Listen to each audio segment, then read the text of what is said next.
안녕하세요. 김동섭입니다.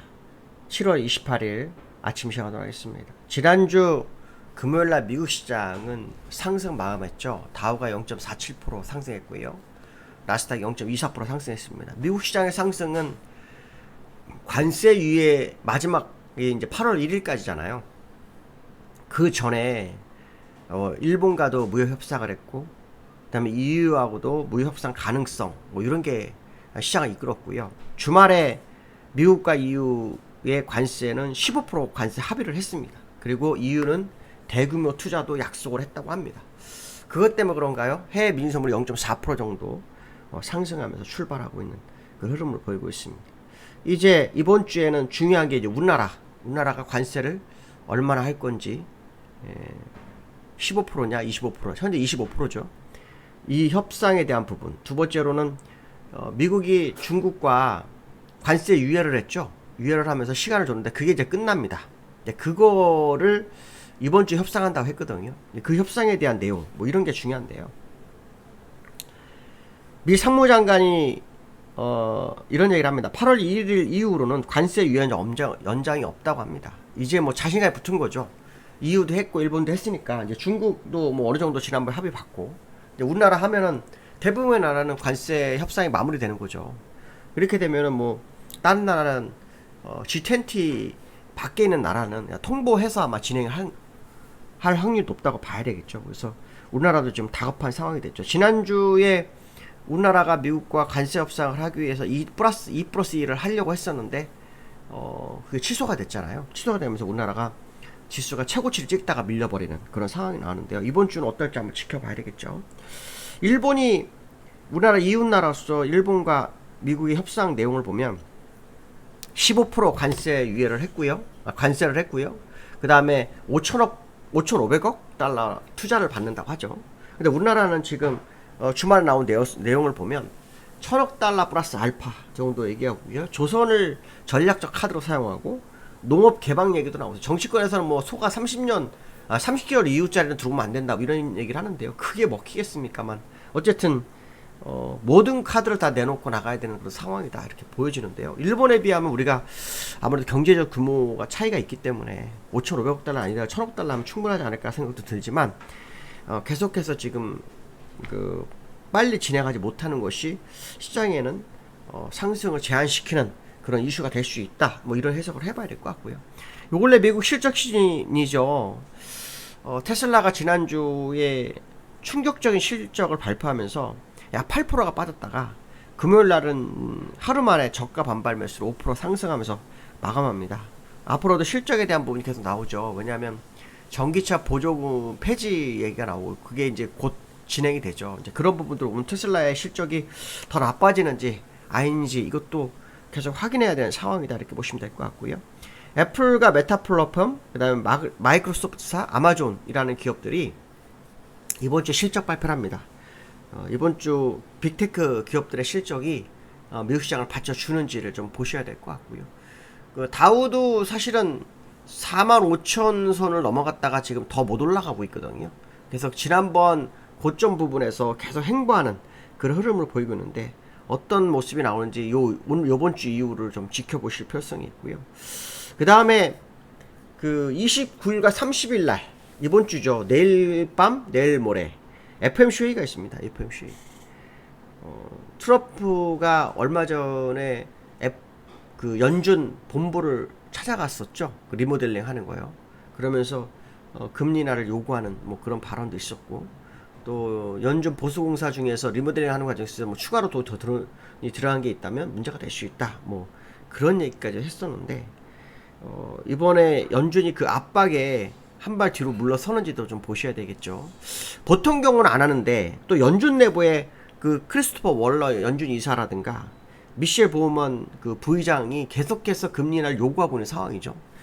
그래서 저는 왠지 모르게 깜짝 금리 인하가 이루어질 수도 있지 않을까 뭐 이런 생각도 듭니다. 그런데 요 근래 파월의 모습을 보면 연임에 관심이 없는 것 같더라고요. 연심에 관심이 있으면 벌써 진행을 했을 텐데 왜냐면 제롬 파월이라는 사람은 사실 약간 정치적인 그런 경향이 좀 있다고 예전부터 좀 있었거든요. 그런 얘기가.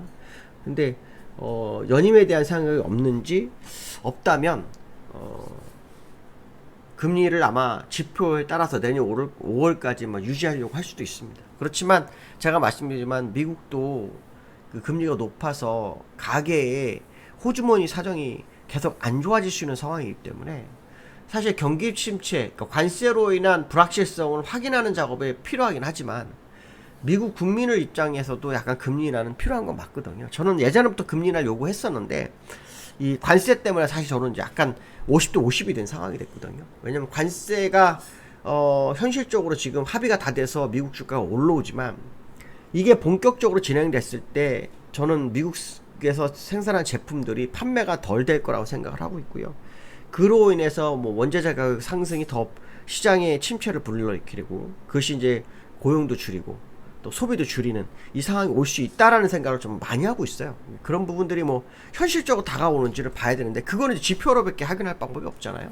그래서 사실 저도 금리 인하를 해야 된다는 당위성을 가지고 있는 부분이 있지만 50%는 약간 부담스러운 부분이 있거든요. 저도 개인적으로. 그래서 미국 시장이 금리 인하를 이번에 깜짝 해줄지 안 할지는 한번 지켜봐야 되겠지만 미국의 내부에서 금리 인하를 정부가 원하고 있고 연준 내부의 일부가 원하는 것이 반영되는지 이것도 시장의 관전 포인트가 될 거다 이렇게 보시면 될 것 같고요. 나스닥과 다우의 흐름을 보시면 다우는 지금 요 고점 지난번 고점에 계속 붙어있죠. 얼마 전에 45,000원 갔다가 밀려서 지금 100포인트 차이로 지금 밀려있는 상태입니다. 44,901까지 올라와 있는 그런 모습이고요. 그 다음에 나스닥을 보시면은 이 추세 연장선으로 간 상황인데요. 이게 좀 특이합니다. 그렇죠? 기술적으로는 이제 지난번 고점 돌파됐죠. 그래서 이건 이제 월봉으로 보면 연장파동 나오는 과정일 수도 있다는 생각을 합니다. 그래서 이번에 환율 부분이 어느 정도 마무리가 되면서 추가 상승을 줄지 아니면 환율이 환율이 아니라 관세 부분이 마무리가 되면 주가가 조금 흔들릴지 요거 한번 지켜볼 필요성이 있는 차트의 모습이고요. 테슬라를 한번 볼 필요성이 있는데 테슬라 차트가 좀 그렇죠. 테슬라 차트가 지금 올라왔는데 한번 밀렸다 올라왔거든요. 근데 완전히 회복을 못한 그런 상황이죠. 지금 그 지난번 요 추세선 돌파했기 때문에 요번에 또 추세선이 소파동으로 나왔죠. 이렇게 나온 상태거든요. 그래서 이게 돌파가 되면 이제 또다시 방향성 나온다고 봐야 되겠죠. 하지만 그 전기차에 대한 보조금 이 문제가 그 끝나는 시점이 좀 남아 있어요. 그래서 그 이유가 문제거든요. 이제 그것도 한번 시장에서 확인할 필요성이 있겠다 이렇게 말씀드리고 싶고요. 그다음에 이제 삼성전자에 대한 외국인 매수가 조금 진행이 되고 있어요. 삼성전자 외국인 지난주에도 계속해서 사고 있었죠. 이틀 빼놓고는 거의 다 매수죠. 근데 이틀 매도한 부분도 거의 다 해소하고 있는 끝나는 상황인데 이 삼성전자가 지금 계속해서 그 오르고 반 눌렀다가 오르고 또 반 눌렀다가 오르고 반복하고 있거든요. 그래서 지난번 68,000원대 후반까지 갔다가 지금 약간 밀렸어요. 그래서 65,000원대인데 이번 주 68,000원대 돌파를 이제 봐야 되죠.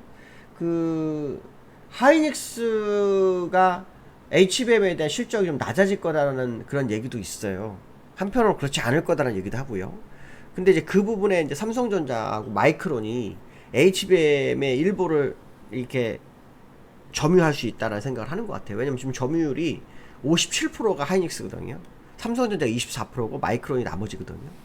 근데 이제 이게 좀 따라붙고 있는 그런 과정이다라는 부분. 이제 그 부분이 하이닉스를 좀 어렵게 한다. 이렇게 얘기를 하면서 한편으로 삼성전자의 기회 이렇게 오고 있거든요. 그래서 특히 그 H20 그 저상 AI 칩을 중국에 이제 납품하는 상황이 발생하면서 삼성전자의 HBM 비율이 커질 수 있다라는 그런 얘기도 좀 나오고 있습니다. 이제 그런 부분들이 외국인들이 매수하는 이유가 아닌가 이런 생각도 한번 해봐야 될 것 같고요. 코스피 차트를 좀 보시면은 지난주에 신고가를 갱신하고 또 밀렸죠. 계속 횡보하는 과정인데요. 수급적으로는 굉장히 좋습니다. 수급적으로는 뭐 외국인과 기관이 쌍끌이 매수를 계속 진행하고 있고요. 선물도 외국인이 매도했던 거 싹 다 걷어들이면서, 그러니까 매도를 한 거를 이틀만 다시 매수로 걷어들이면서 주가를 방어합니다. 근데 주가가 더 올라가지는 못합니다. 아마도 이번 관세 문제 합의 과정을 좀 보려는 상황이 아닌가. 근데 저는 이제 수급적으로는 외국인들의 매수세가 필연적이라고 판단하고 있고요. 거기에 이제 삼성전자를 매수하면서 주가를 더 끌어올릴 수 있다는 생각을 하는데 주가가 공전하고 있는 상황이죠. 거의 한 일주일 넘게 횡보하는 그런 상황이기 때문에 수급적인 부분을 보면서 이번 주 관세에 대한 미국과의 협상 과정, 이것도 한번 지켜볼 필요성이 있겠다, 이런 말씀 해드릴 수 있을 것 같습니다. 오늘 여기까지 하겠습니다. 감사합니다.